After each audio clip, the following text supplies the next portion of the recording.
So good afternoon, everyone, and thank you for joining us. Very appreciated. Happy to welcome you to this session on enhancing media and communication capacity for mine action national authorities. This is a theme that increasingly critical for us, for our collective efforts. My name is Kayan Lee, and I work with the UNDP, and I'll be helping facilitate today's discussion.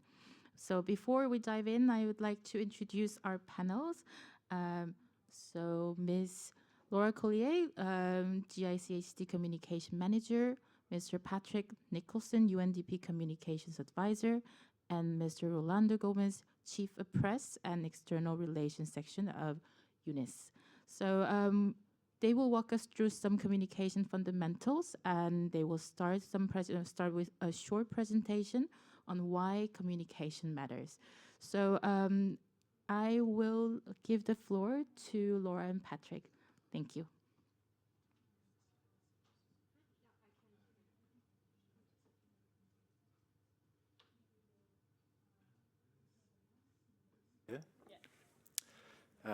Good afternoon, everybody. Thank you for joining us. Today I wanted to talk about something which is often, or we wanted to talk about something which is often overlooked in mine action, and that's external communications. External communications are not just important for our work, they're absolutely essential. So today we'll explore how strategic communications can help us engage with the public, help us build trust, and most importantly, help us save lives. So mine action, it literally does save lives, but that life-saving work is often out of sight. And that means it's very easy for governments and for donors to overlook it, and for the public to ignore it. And if the public ignore it, if donors overlook it, if governments don't own it, it means it's very easy not to prioritize it and not to fund it.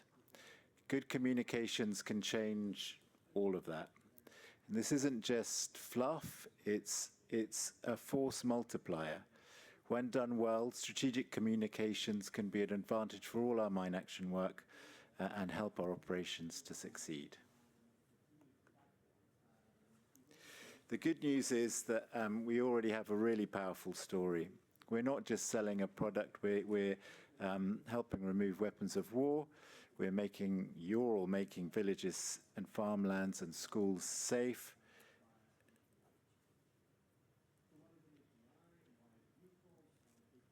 And we're literally, as I said, saving lives. And this is such a good story. It resonates across borders and across audiences. We just need to make sure that we tell it clearly and consistently. So the flip side is, if we don't do communications, people assume that there isn't a problem, that contamination of landmines has been solved. I think many people think with the campaign against landmines and the convention, this is no longer an issue. Or they may never know it existed in the first place. So this means budgets shrink, this means trust amongst the communities erodes, and our staff and our colleagues feel unseen. Even worse, as we've seen over recent weeks and months, if there's a vacuum in information, misinformation can take its place. We risk losing public support, and that's not because we're not all doing good work, but it's because we're not showing that good work. Oops, actually. So what happens if we do good communications?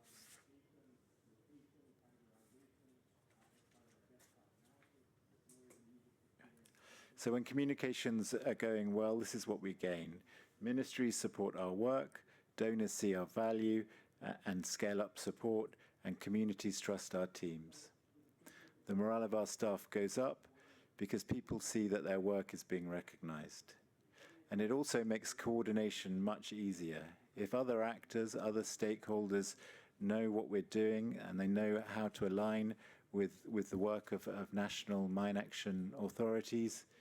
Makes it a lot easier, and it means that we can get a serious return on our investment, on our work around communications.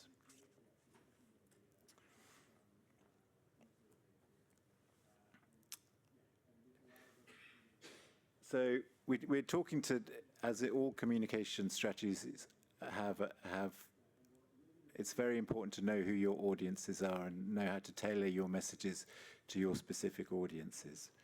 So local communities need safety messages. Governments and donors need evidence of impact and value for money. So all the work, for example, of UNDP is now very much centered around showing donors the impact on their investment. So showing that $1 spent here saves $50, or one taxpayer's dollar here means that stability is restored in a community or an important partner. The media also can be a crucial partner in our work, but we have to give them access to the right stories. So we have to make sure we build partnerships with them and know what stories they're looking for. So I think we need to think about who we're speaking to and make sure we tailor our communications to meet them where they are.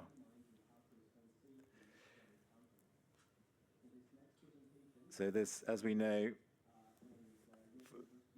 I mean, the work that UNDP does with mine action national authorities, we know that they're often understaffed, they don't have communication support, and that can be used as a reason for not doing any communications work. Everyone is very busy, but all it takes is a very small investment. So even if you're just posting one story, one photo, one social media post, it builds up and it shows the impact of the work, and it lets donors, partners, communities know what's happening, and it fills that gap. So it's really key to understanding that communications is not an add-on, it's part of all your work. It's part of the mission for mine action.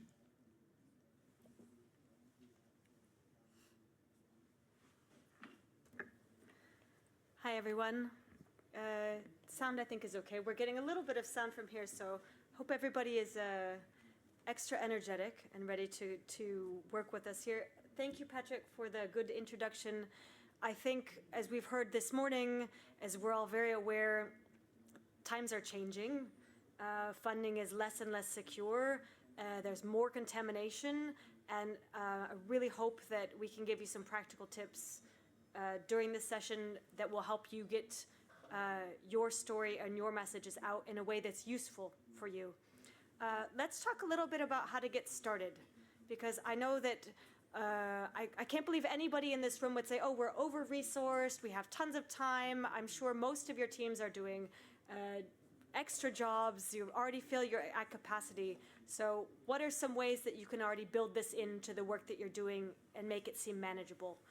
Firstly, designate somebody, designate a spokesperson, make it someone's task and empower them. One thing that is important is, as you start to simplify your messaging, we'll talk a little bit about that, is that we're all sort of rowing in the same direction, we're all speaking the same language, we're all communicating the same thing. So when you have one common person, I'm sure, may not be able to dedicate 100% to it, but one common person who is kind of in charge of your messaging, that really helps to make sure that you're speaking clearly to your external audiences. Then share one success per month. Do something or figure out a time for you that is regular and realistic. It doesn't have to be 3 times a day.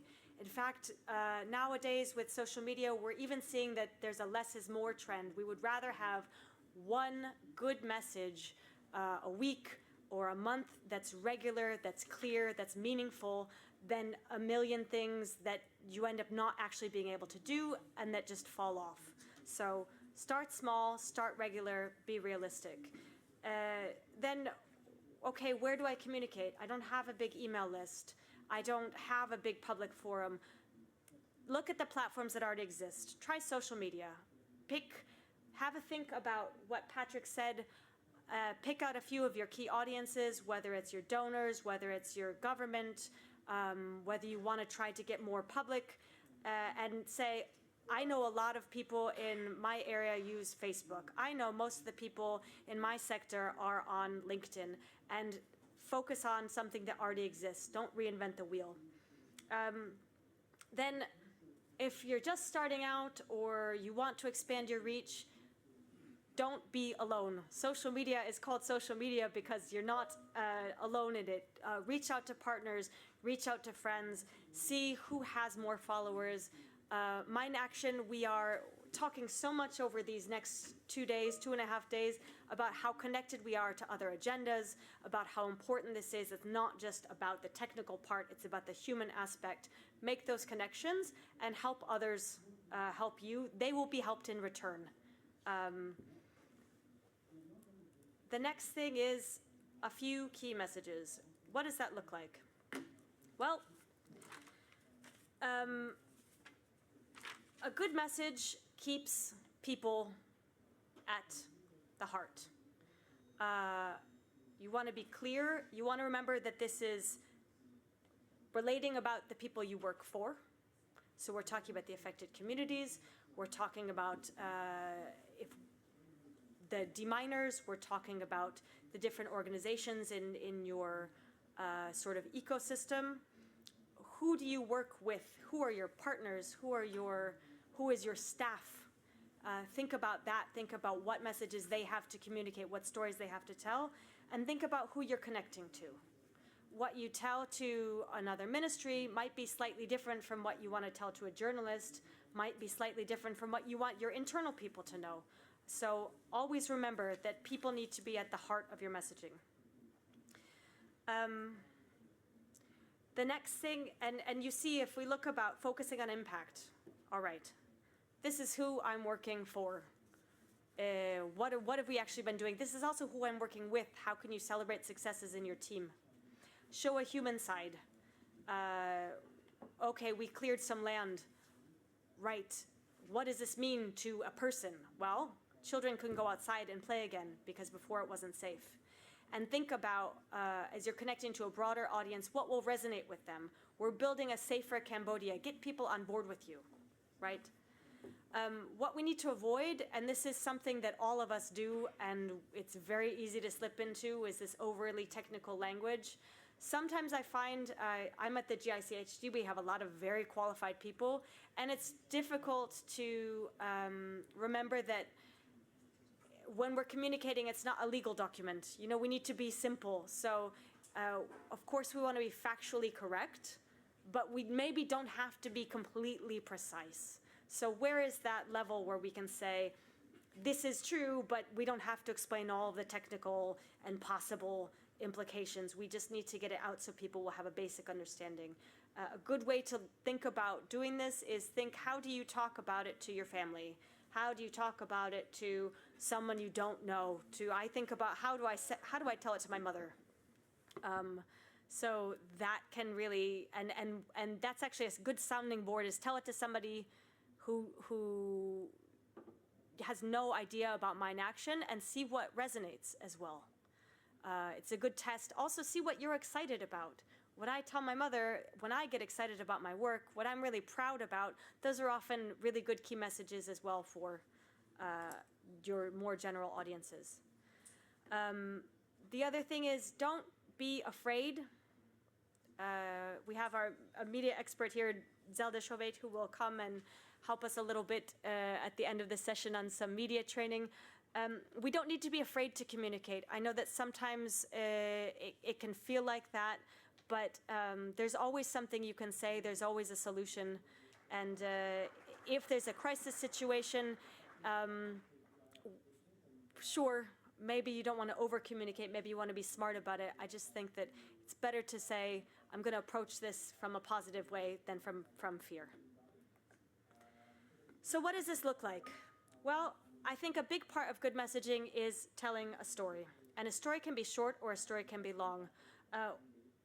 Why do we need it to be, but it should be human and it should be clear. Why should it be clear?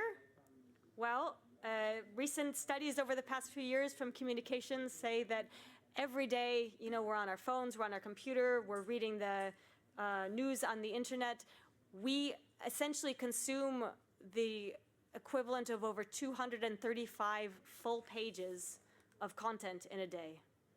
If you look at all the words that we're inundated with, we obviously can't consume those. Colleagues on average around the world, Microsoft said last year, spend less than 9 seconds reading an email. So that big email you sent out, they're not reading it. So if we're not clear, we're not going to be able to cut through information overload. The other reason to make it human is that when you tell something as a story, it's 22% or 22 times more likely to be remembered.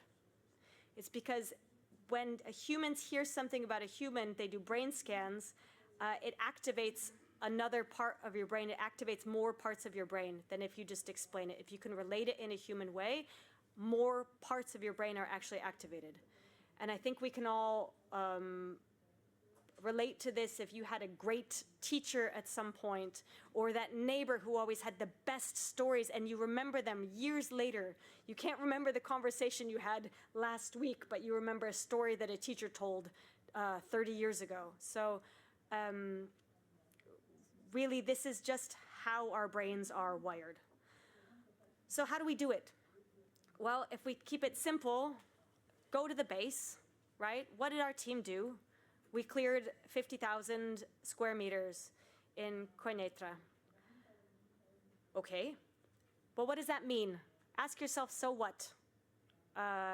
We made 50,000 square meters of land safe. Great. And who does that benefit? 12 families can return home now. That's a much more compelling story. And even that simple sentence becomes part of a story. Storytelling doesn't have to be a feature film or a 30-minute interview. As long as we think those questions, so what, and who does this impact, we already start getting there. So I think Patrick said it quite nicely here. He very kindly provided the slides. We have a technical result. That's oftentimes what we start with. We put in the human impact, and that makes the communication more powerful. Now,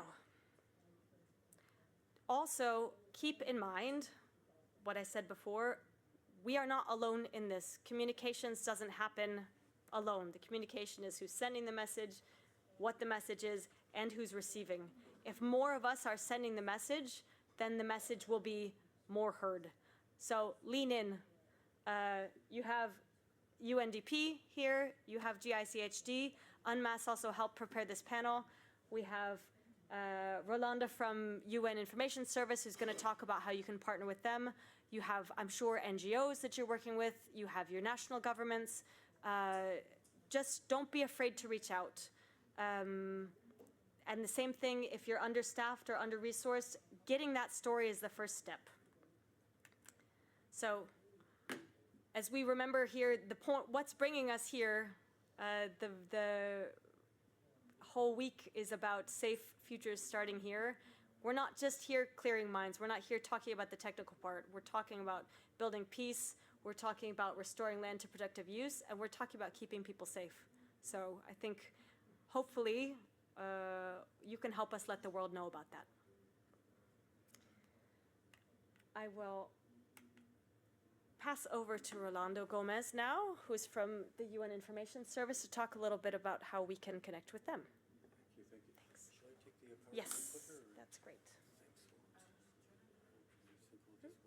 Yeah. Very good afternoon. Thank you very much, Laura and Patrick. It's always nice to come after such eloquent speakers, and I have a feeling I'm probably going to repeat much of what you've just heard, but from the Geneva perspective. So maybe by way of introduction, I should mention I serve as the Chief of Press here at the UN Information Service at Geneva. I spent quite a number of years in the field, and I did work quite a lot with your partners. Maybe I've met some of you in the field and working on landmine awareness issues. So I'm especially appreciative of the work that you do in my 10 years in the field over the course of my 30 years in the UN, always as a communicator. So As has been illustrated in communications, one cannot underestimate the importance of communication. Absolutely not. It is a very, very important tool. So what I'll endeavor to do over the next 10 minutes or so is maybe explain what we do at the Information Service here, otherwise known as UNIS Geneva. We're part of the UNIC network. There are about 70 information centers worldwide. I'm sure many in countries where you serve. How we do it, why we do it, and how we can help you from here in Geneva, from our unique position here.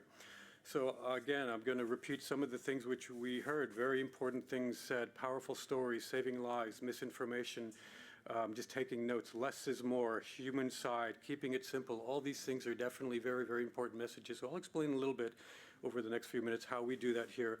So again, UNIS Geneva is absolutely a vital communications hub. And this is keeping attention on the global issues from our little city here in Switzerland, including a landmine action.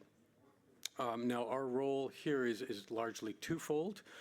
We amplify the work of what is happening here in Geneva to the global audiences, and vice versa. We also bring the voices of stories from the field to our audiences here. Now, that audience includes, of course, policymakers, the media, the public, NGOs, those who are really invested in your work, and we want to keep them invested. So we have a two-way role here.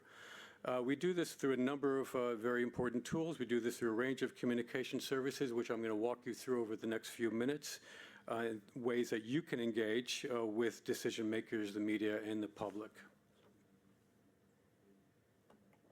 There we go. Okay, so once again, so the virtue of the Geneva is a strategic place in spotlighting landmine action by virtue of the agencies based here largely. We have, the Office of the High Commissioner for Human Rights. It's very much a human rights issue. We have the humanitarian agencies. We have UNDP here, of course. We have OCHA here. We have disarmament, the Commission on Disarmament, sorry, is meeting here as well. And these are also issues which we obviously cover, and these are cross-cutting issues. I would say landmine awareness is definitely a cross-cutting issue. So mainstreaming your issues throughout the various agencies based here in this unique ecosystem, which I would say Geneva serves as a unique ecosystem. We have about 186 member states based here, just shy of the actual 193 member states. Of course, we have NGOs, thousands of NGO representatives based here in Geneva, many speaking to the humanitarian issues that you speak to. We have around 200 accredited journalists, I should mention. Now, I know that some of you have met these journalists. Well, we'll speak a little bit about your engagement with our own colleagues and with some of the journalists. And I should mention that we have anywhere between 700 and 800 journalists that visit Geneva throughout the year on a temporary basis covering specific assignments. But all this to say we have a very, very vibrant press corps, and that's what we'd like to see, and that's what we want to keep. So one of the nice development over the last year and a half or so, UNIS Geneva, that is UN Information Service in Geneva, has been, well, it is a key news hub. And one thing that we've been given the green light to do recently is to actually publish stories on our watch. That is, we are 6 hours ahead of New York. We are really in the same time zone where a lot of these stories where you're serving also are taking place. So it's timely coverage and engagement on urgent issues, which is supremely important. So this is, again, a fairly new development, but it's actually been yielding very, very positive results. The fact that we don't have to wait 6 hours to publish a story. So in short, we're providing a very direct link between your field operations with internal diplomacy here. International diplomacy, rather. So specifically, a bit more granularity for you. Some of the things we're doing here now, we're doing press briefings, media engagement, and now the media, as has already been said, are invaluable partners. Some of them may be critical, but they are still invaluable. They are our partners who get the messages out, say things that we can't. We pride our engagement with them. Again, we have quite a vibrant press corps here. The key is to keep that vibrant, to keep it constructive, keep it engaged with them, get them information in a timely manner to try to improve accurate reporting. I will talk a little bit about disinformation in a bit, but the idea is to keep them on our side and to just really appreciate the importance that they have as a sounding board for the work that you do. Hybrid press briefing. So this is something, the silver lining, I would say, to COVID, even though it was a pretty nasty few years, is that our press briefings here are rendered hybrid. In the past, before 2019, before 2020, in fact, the press briefings here had to be attended in person in a room like this. Now, due to COVID, everything is hybrid. That means that we can connect with spokespeople in the field, which is supremely important. This allows for the timely updates and adds emphasis on the critical work that you're doing. For example, we're connecting with spokespeople in unreachable places like Gaza or South Sudan and Sudan, Ukraine, places that you're working. So we've had our spokespeople are joining us from the field, which is obviously incredibly important to hear those voices. This wasn't possible in the past. So this is a very important note which I'd like to sound here. Some of the other things we're doing at the Information Service is we're doing interviews, podcasts, hearing. It's critical to hear your voices. Now, I know that we've been engaging with some of you in this room on situations in Gaza, Ukraine, I think Central African Republic, and some other interviews I think are lined up, either have taken place or lined up for later this week. So these are the interviews that are short, that we have a small team, but our very passionate producers will be reaching out to you rather, and hearing your voices. We do things in multiple languages, predominantly English and French. We can also do it in Arabic, in Russian, and to some extent in Spanish as well. So very, very important to hear your stories in your key messages. Social media making a massive impact, as Laura and Patrick have said, keeping it simple. Sadly, attention spans are shrinking, where one gets their news by crossing the street and looking at their smartphones, but indeed, it's important that to be impactful. The opening, and I'm sure you'll hear from our experts shortly afterwards, and how the opening shots, the closing shots, very important. Take a look at our social media accounts. We have about 2.4 million followers on our social media accounts. There on the screen, those are the icons for the accounts that we are currently supporting and have this on our platform. And it's very, very important to actually reach out to specifically younger audiences. We don't typically engage, it's more of a one-way, but we do see a lot of information coming through, and a lot of it's supportive. I'd have to tell you, a lot of the comments that we're seeing on our social platforms are very supportive. Nevertheless, there are some criticisms out there, which is par for the course, and I'll talk a little bit about how we address those criticisms shortly. One of the things is TV and video production. Yes, we do lots of that as well with our small ranks here at the Information Service. We're doing a lot of TV edits vis-a-vis the briefings that we do.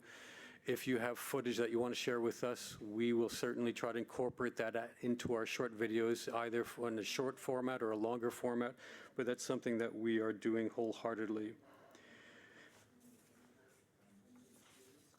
Okay, so, I didn't speak about, sorry, before I go to this next slide, website, of course, we have a very nice website, I should say. We have sections where we feature a lot of updated news.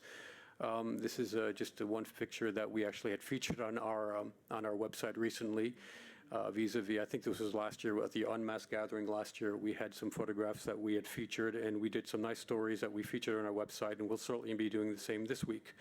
Public speaking engagements, per the previous slide, there was one point on that, which is a way of community engagement and education outreach. So just to give you an idea that whenever we speak with students and diplomats and others who come to the Palais Nation, to listen to various speakers, we have a menu consisting of various themes that the UN is addressing.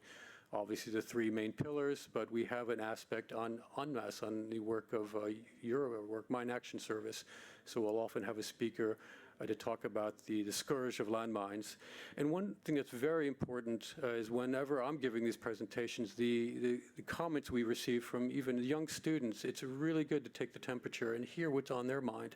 As mentioned earlier, speak to your family, see what's on their mind, how we should explain it. So I'm always taking notes whenever I'm giving these presentations. What are the questions they're asking? What's on their mind?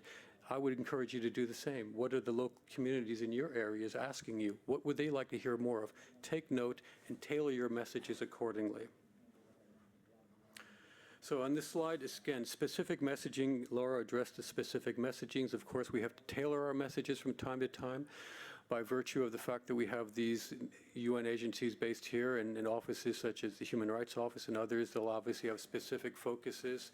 As you well know, there was a very, very important development at the Human Rights Council last week on Friday. There was the first time the Human Rights Council, I used to serve as a spokesperson for the Human Rights Council, first time they had a resolution on landmine awareness, talking about the psychological and detrimental impacts of landmines on societies. It was a really important development, but we're very proud to echo that, of course. So that is, that's an applause for that maybe, but indeed a very important development, and we're very proud of that. Of course, there are so many other aspects and dimensions of landmine awareness which we try to flesh out.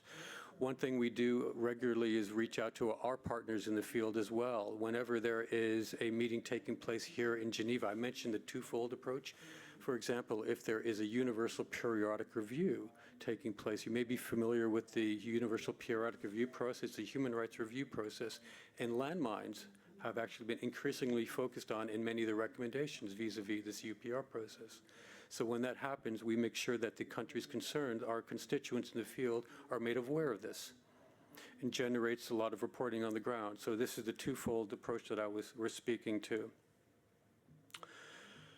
Right, moving on. So awareness and advocacy, indeed, it matters. It matters a lot. I mentioned about the various agencies here that are working with us. The idea is to sustain global attention, right? The idea is to make sure that people are aware of what you're doing, as been mentioned, raising awareness, enhancing visibility. The success of landmine action, I would say, very much depends on this, as well as with political will. And I appreciate that there's not always a political will, but I'm convinced that even in absence of political will, with sounding out the alarm bells, raising awareness, screaming from the rooftops, spotlighting the vital work that you're doing, things can change for the better. So this is obviously lots that can be said about that. Maybe we can discuss this more by way of the Q&A. SDGs, of course, is one of our priorities. It's continuing to be one of our priorities. Indeed, we're off the targets, but we're still plugging away and trying to promote these SDGs, particularly SDG 3 on good health and well-being and poverty, decent work, economic growth. All these SDGs obviously touch upon the work that you're doing as well. So it would be remiss of me if I didn't talk a little bit. Patrick mentioned disinformation. Indeed, this is one of the other conflicts that we're competing with, rather frankly. Of course, there are conflicts which you're living in theaters which are rather complex, but on the other side, another challenge is to contend with the mis and disinformation that we're seeing every day. And it's increasing to some extent. We have lots of ways that we're dealing with it. It's a challenge, no doubt. It's not easy. People subscribe. In my own way of referring to it as POP, P-O-P. I've made that up myself. It's called perception, opinion, and policy. That is, in other words, perception. People see something, they may subscribe to it, they form opinions, and out of which policies are born. And sometimes decision makers, government officials, are subscribing to these policies based on false narratives. So, we UN communicators, as a spokesperson, we have nothing else to gain but just telling the truth. We regard ourselves as, credible storytellers, and we'll hear your stories, of course, but we have nothing other to gain just to make sure that we get the truth out, that people subscribe to that, and not these false narratives. But admittedly, it's a real challenge, and we can talk more about that perhaps. Maybe just the last point is to, there it is in bold in caps right there, share your stories. Laura mentioned this already. Tell us your stories. I think you mentioned one story, one success a month. We'd like to hear those stories too, because we have an absolute great potential here in Geneva. Even though we may be thousands and thousands of miles away from you, we have an immense capacity to re-disseminate your stories. If you want to connect with us at a press briefing, if you want to tell us your story, we can post it online. Of course, New York is doing the same, but we have the capacity to do it from here as well. I should have mentioned at the onset that while we are the information service is part of the Department of Global Communications, which is hundreds strong. I'm not even sure what the numbers are, but we have about 40 staff members here, basically doing everything that DGC New York does with a much smaller scale, but we're doing it because we're passionate, we care about what we speak to, and we'd like to hear your story. So please, please, please do share those with us. So ultimate goal, of course, is to really make sure that your work remains on, there's global attention to your work, generating awareness and action, and of course to prove to people why it's important to continue to invest in the vital work that you're doing. Thank you.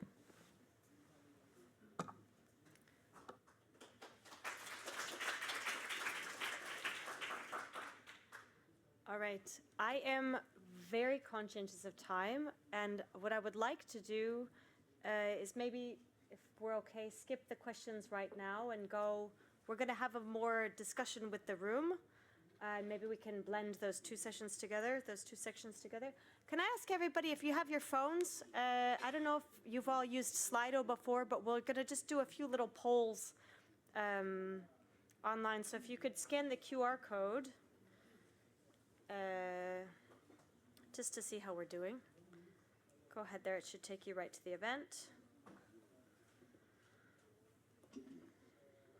I'll give everyone a second to do that.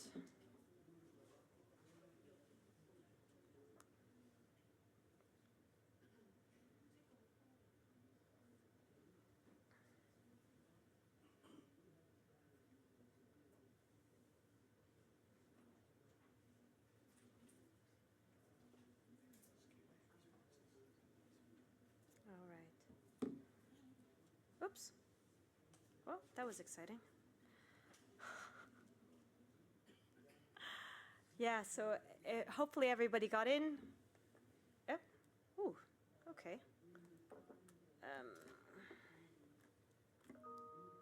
starting to see. All right. Maybe. There we go. So,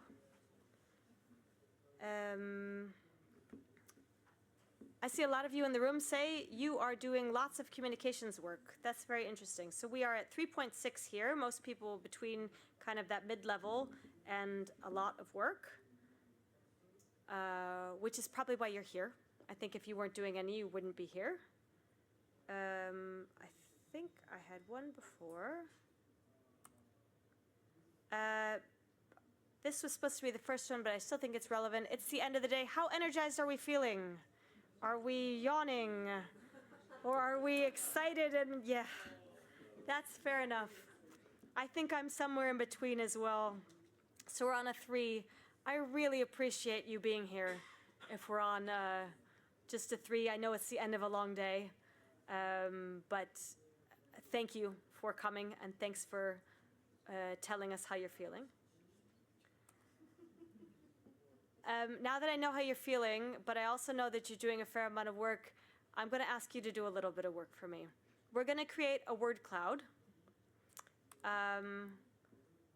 What do you think, from your perspective, the biggest opportunities are for you in communications work? Write a word or two. You don't need to write a statement. Whether it's just getting the word out, awareness, funding, fun. Your boss tells you you have to do it. Whatever it is, go ahead and identify some opportunities.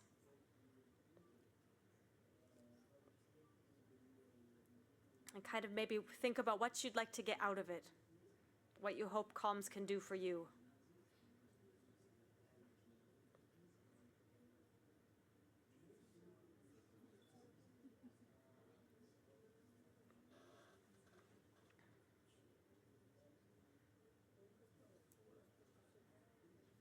We're starting to get some good answers. I'm not surprised that funding's at the middle. I think now, especially with the cuts, everyone's thinking about that. So we all want to be well placed, but also that awareness raising, building more networks, emotional engagement, pushing the government to act, influence, humanitarian access. This is, if we take this as our sort of communications guidance cloud, there's a lot of opportunities for us. And I think we can see that a lot of them are shared. They're saving lives. Whether it's risk education or just getting more attention, I think that that is also something that we don't always think of, honestly. We talk a lot about the success of saving lives, but actually just the awareness part is life-saving. All right, I think it looks like most people have said. Now, the second part of that, what are the challenges that you face, either internally or externally? What's hard with comms? What have you tried that's not quite working? What do you feel like is blocking you?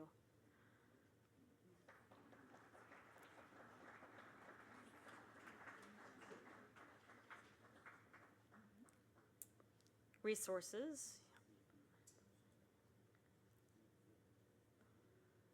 Convincing leadership. Finding the right language. Jargon.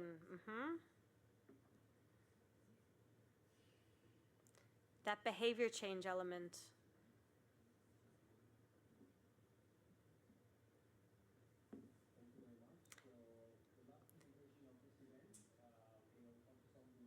Interesting that convincing leadership is coming up, that we need to get permissions on board, that we need to maybe deconflict with that bureaucracy.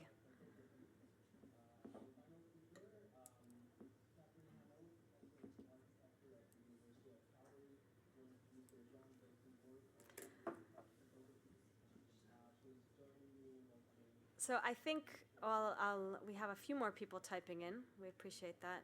But what I'd like to do is we're reflecting on this. Now we've given you some tips and tricks, but I'd like to turn to the floor and hear from you. We've identified a bunch of opportunities.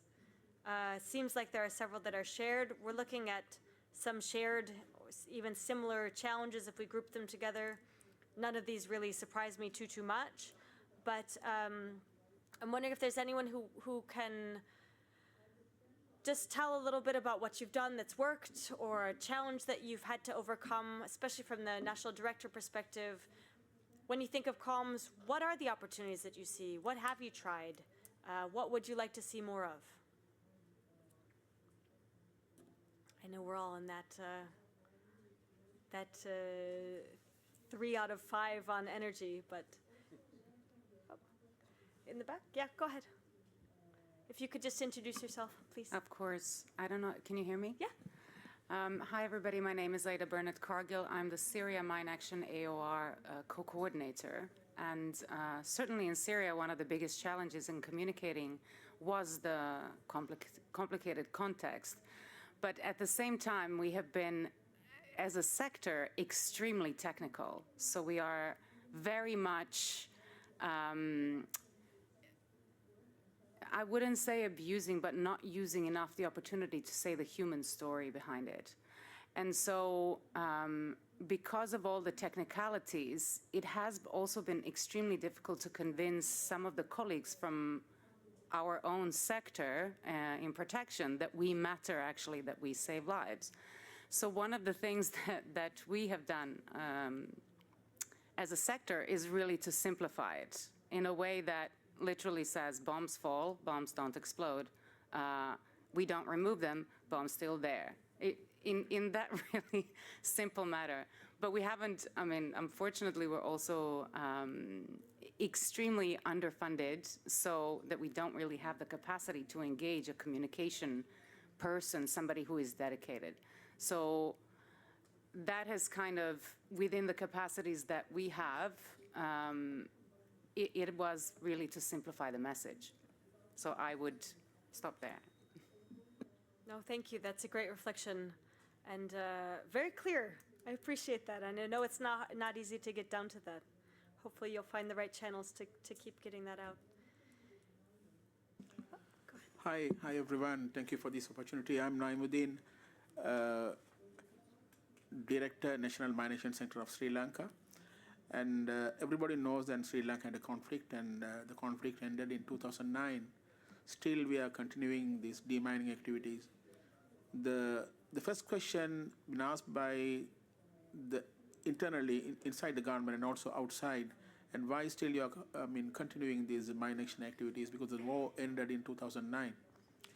Very difficult to make the people understand. And anyhow, we are using almost all the communication mode, and print media and also electronic media. And also we try to communicate with all the government agencies and also public sector and private sector.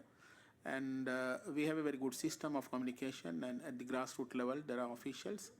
And when we release lands and we get them involved in the process, and even the grassroots level government officials, and also village headmen, and the divisional level officials, right? And we have a very good communication system. At the same time, we try to use print media and electronic media, and time to time, and we use Facebook and all sort of social media, and we have a very good website, and time to time we update the information.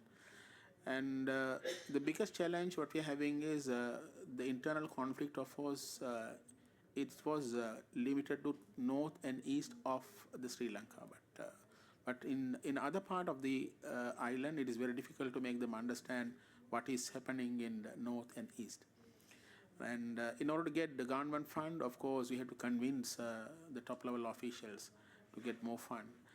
And we greatly appreciate the assistance we are getting from GICHD and also the donors. And donors are helping us in a big way. And also we are using the seasonal programs or the opportunities. And recently we had International Mine Action Day, and we celebrated in a remote village where I found a very good program. It is a street drama, and staged by an agency. It's very good mode of communication to make the local people understand. And thank you very much for the panel. Of course, there are a lot of information we are carrying back to Sri Lanka, because there is a bigger communication arm here in Geneva. Then we can use it, and we can share some of our stories, and also the best practices and what we are doing in Sri Lanka. Thank you. Thanks a lot. No, thank you very much. I think one very interesting point you said is it's the problem is taken a long time. We're talking about something that ended in 2009, and well, more or less ended in 2009. And it's almost 15 years later.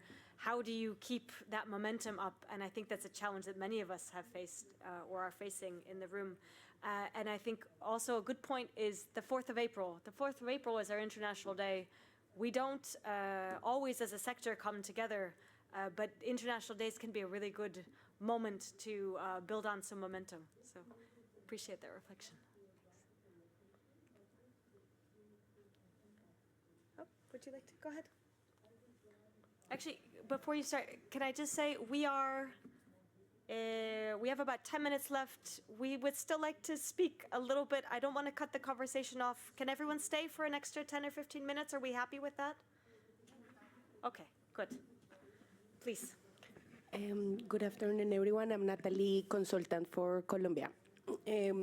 Different from the case of Sri Lanka, we still have an active conflict, and then this conversation, we were one of the ones mentioning opportunities in terms of humanitarian access, because it has been so difficult to explain, to communicate that mine action is a humanitarian activity, especially to gain access to those regions where the armed groups have complete control. So communities have been threatened even for participating in risk education sessions, just because of the lack of understanding of the armed groups that humanitarian action aims neutrality, impartiality, and so on. So like trying to, the biggest opportunity for Colombia in terms of a good communications campaign, I don't know, strategy, is exactly like a little of pedagogy with the armed groups in the field as well, also to raise the awareness of saying there is no an excuse to use landmines, which is a problem in Colombia, and also at least let us in and let us access with the activities of mine action that we can.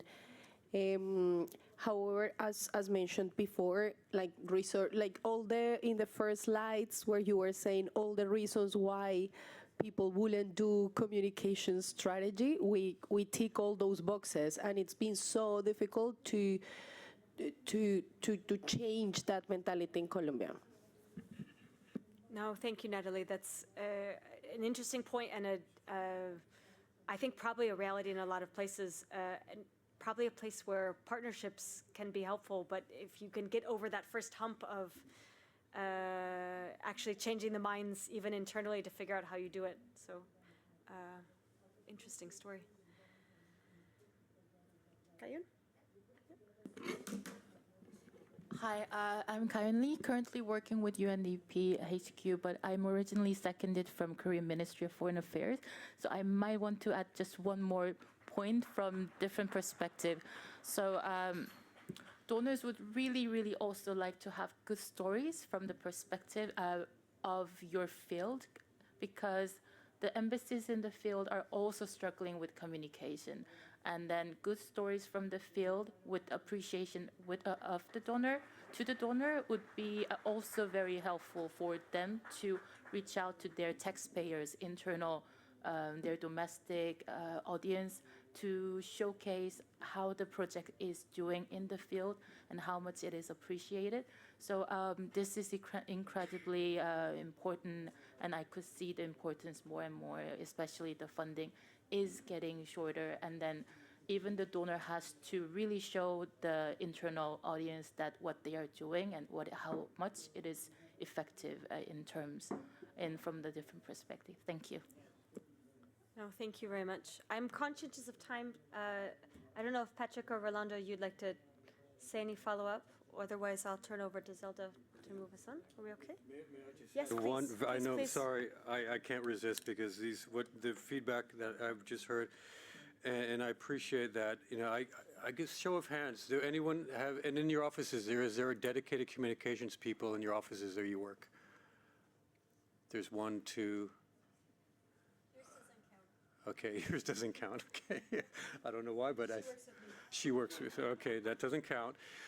So there's, and I appreciate what you said, our friend from working in Syria, you know, when I was working in human rights, you know, we often were deployed to areas, either short investigative missions or people traveling on these types of short missions. And Laura might remember, you know, often these are lawyers or, you know, humanitarians who don't know much about communications. We would train them. We'd say, here's a camera, take a picture, and, you know, send those back. Send us a couple of lines, and we'll do what we can to try to. It's not easy, but if you have the opportunity to get access to areas, which brings me to the second point, access, Sri Lanka and of course Colombia, where there are active conflicts, it's much more complicated, but I can tell you a very short story, 10 seconds. When in East Timor, once we did, this is 99 during the referendum, we went to the remote areas in the island. We recorded, and this is illiterate communities in local language, not even Tetun, which is the largest language. We actually recorded languages, radio programs in local languages where we were heading. We took our cars, put the cassette in, back then it was cassette, and we opened the car doors, and the car was served as a makeshift boombox. So with that, all the villagers came out from the woods, and they flocked around listening to the messages on the referendum. One could do something similar, be creative. So the point is, one could be creative in these difficult circumstances. But I'll just throw that out there as food for thought. Of course, we've evolved a little bit since then, but there are ways you can get the messages out, and we appreciate how difficult it can be. But I just wanted to throw that out as one case in point. No, thank you very much, Rolando. I think it's interesting, and creativity finds a way a lot of times. Zelda, do you want to come up? I know you said you were happy sitting there, but let's put you. Do you want to sit or do you want to be standing? Whatever you are happier with. All right. I know we've been seated, huh? It's, oh, good. Voila. Is this it? Yep.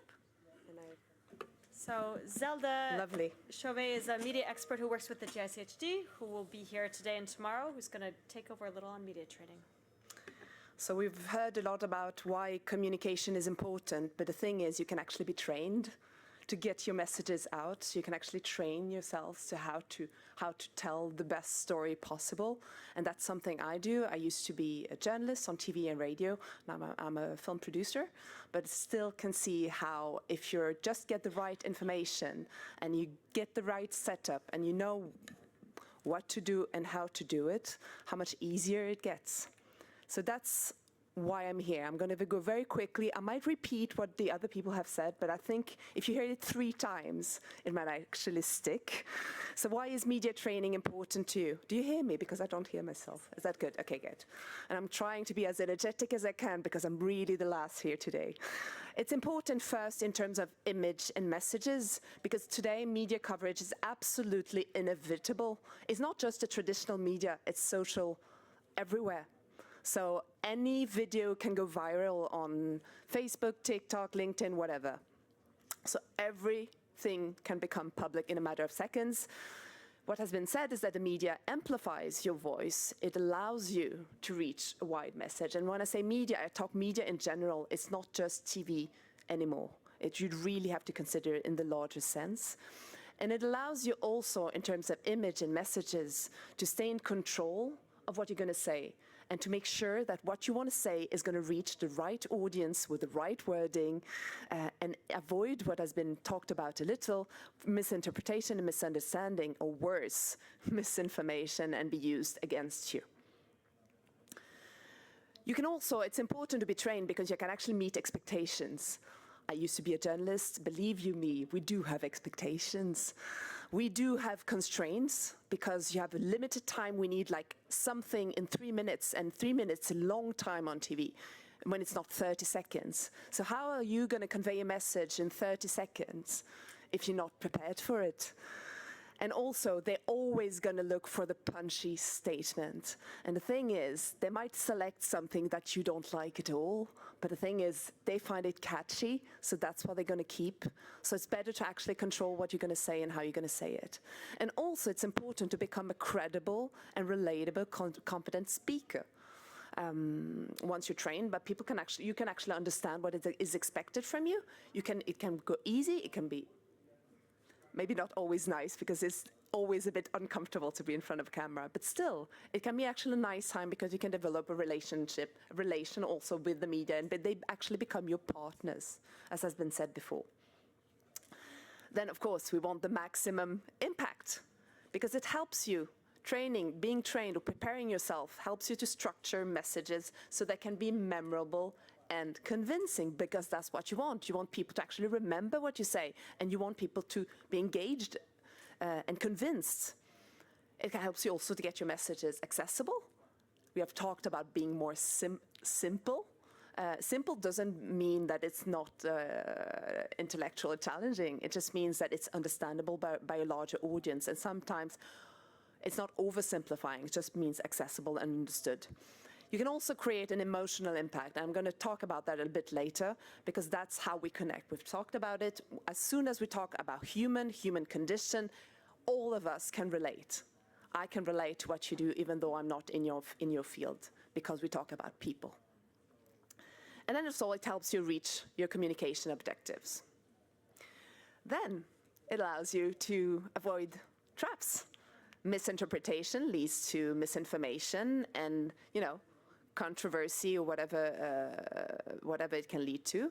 And it also allows you to know how to respond, and by redirecting questions when you don't feel that you're comfortable with the questions. And you're also allowed to say, I don't know, or let me think about it, or I'll redirect you to the right person, the right speaker. Because I'll talk about that later. You do actually have rights when you're being interviewed. And it's really important for you to know that, because no one ever is allowed to publish something without you being okay with it. So we've talked a little bit about storytelling. I'm going to take just a few minutes on that, because storytelling, it's like a word we hear a lot, but we're not really sure it means something when you're in your field. We're not talking about a Disney movie. We're really talking about your line of work, but still storytelling rules applies, and there are same rules that they use for Disney movies. So first, a good story. What is a good story? A good story needs to be universal. That means from the very specific situation in your countries, in your field, something needs to be universal and can touch a larger audience, even if it's very, very specific, because it relates to human condition. Then there needs to be a purpose. Why do we need to tell this story? What purpose does it serve? Why is this important? Why is this story important to you? And what is the message we want to convey?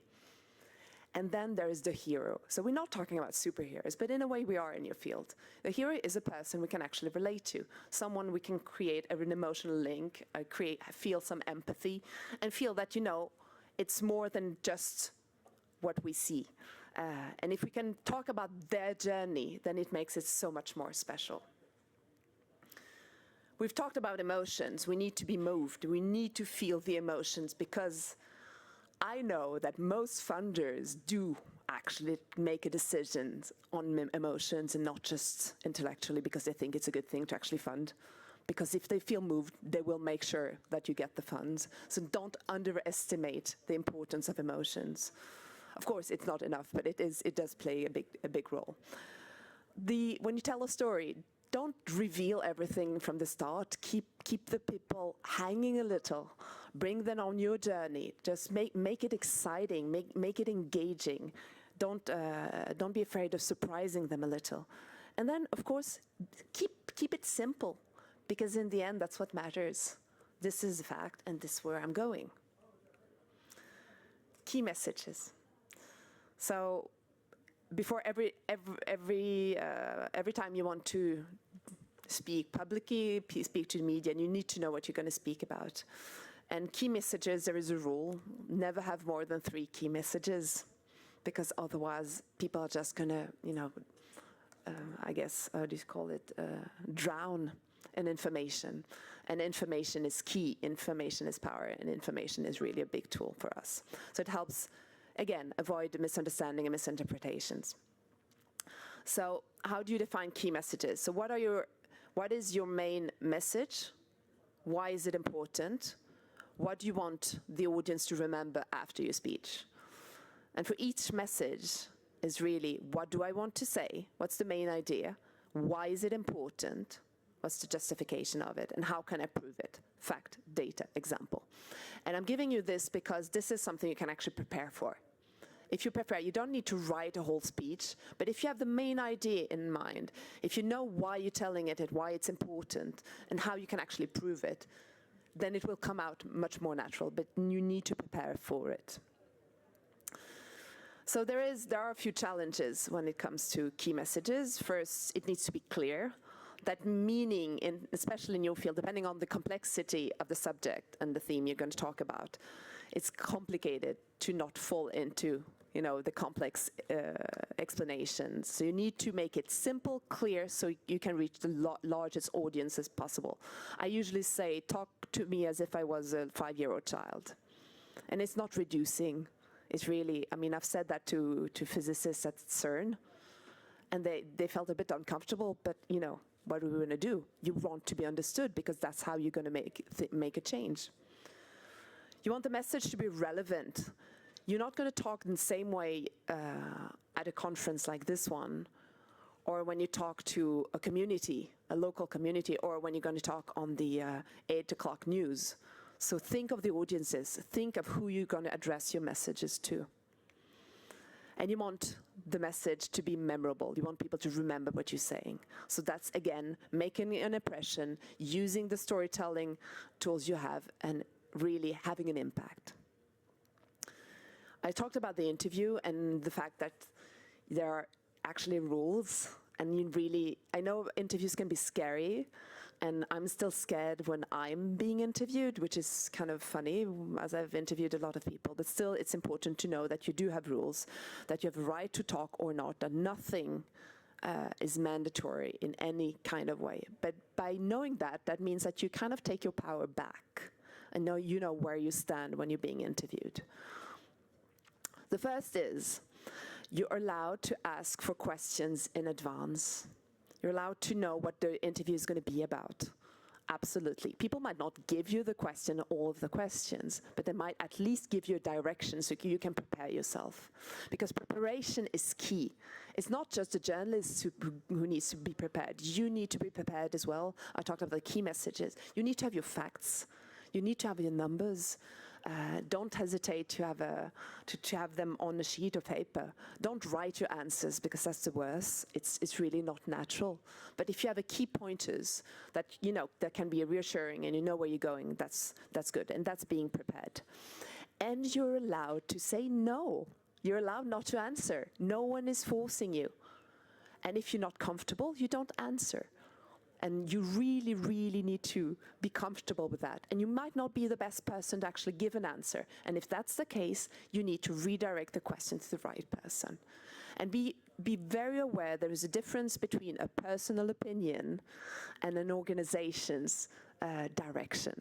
So you might think something, but if you talk in the name of the organization, it's different. So keep that in mind as well. Then, if it's a written interview, particularly, and if it's not a live interview, a written interview, you're allowed to review your answers.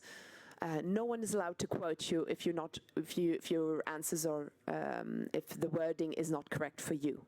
So you're absolutely allowed to change your answers. You're not allowed to change the text that is written, the narrative by the journalist, except if there is a mistake. But your answers, your quotes, can totally be verified by you. So ask for it. You must ask for it, absolutely. And also, don't forget that you are the experts. The journalist is not an expert. You are. You know what you're talking about. It's your day-to-day work. You are engaged every day to do what you do, so you know your stuff. And I'm insisting on that because sometimes people get terrified when a camera turns on and they don't know how to formulate, and the wording comes out all wrong. Be natural, be yourself. Talk the same way you would talk to your husband, your wife, your business partners, whatever. Because the more natural you are, the more engaging you're going to be, because you're going to be able to rely emotions, you're going to be able to actually tell the story that is going to make a difference. So be confident, don't doubt yourself, and see it as an opportunity. We've talked about it's really an opportunity. We talked about it's becoming a partner. Media can become partners, and organizations like UNIS and others can become your partners. So seize the opportunity. The more you're going to get the opportunity, the more people actually going to hear about you, and it's like free comm. So just do it, really. So I went very fast. I thought I had another slide. So that's basically it.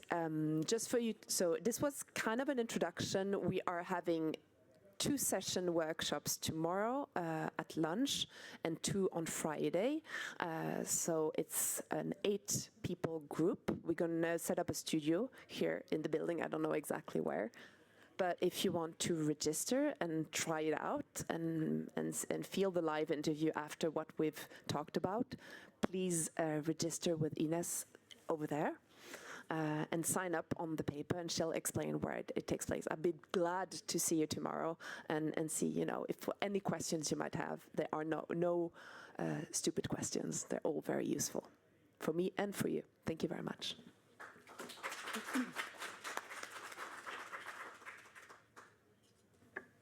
Thank you, Zelda, and thank you all for staying. I think it was worth it, so I hope you did too. As Zelda mentioned, yeah, we'll be running, if you liked what you heard and you want to try it out, tomorrow during the lunch session, so it starts at 12:15, we'll have 12:15 to 12:45, and then 12:45 to 1:15, and there's only 8 slots for each thing, so it'll be a really small group to really practice.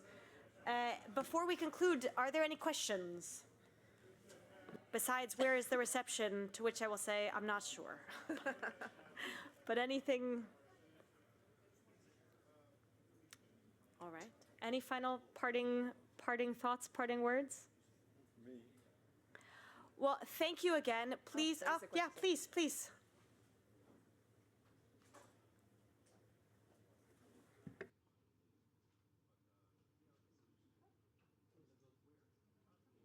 Okay, thank you very much. This is Papa Magay Diop, Director of National Mine Action Center of Senegal. Thank you very much for your presentations. You suggest to work with the UNMAS, UNDP, and other NGOs for our media communication. How to work these suggestions? You suggest to work with the UNDP, UNMAS, and other NGOs. how would you like us to do so? I mean, UNDP, for example, who I work for, supports national mine action centres. So there would be a link with the local UNDP country office.